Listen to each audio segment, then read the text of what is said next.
ребята в 2016 году, начиная с гаража, начиная с выпуска элементарных вещей, смогли за 6-7 лет выйти на создание и строительство целого завода, второго завода уже.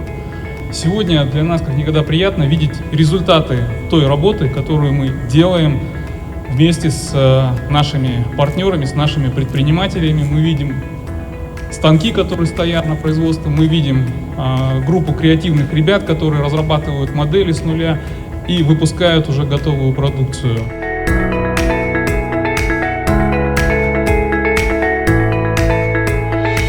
Молодые предприниматели показали новый подход к управлению компанией. Они показали миссию, они показали цели, они показали задачи и они показали стратегию, к чему они хотят прийти.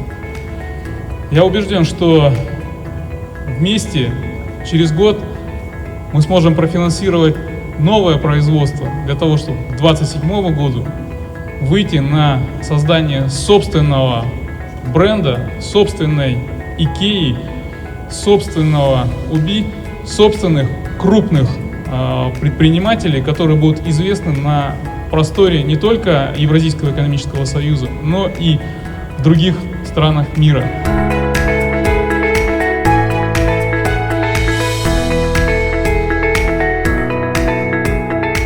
Мы будем реализовывать программу по импортозамещению, и мы будем поднимать экспортные возможности нашей страны.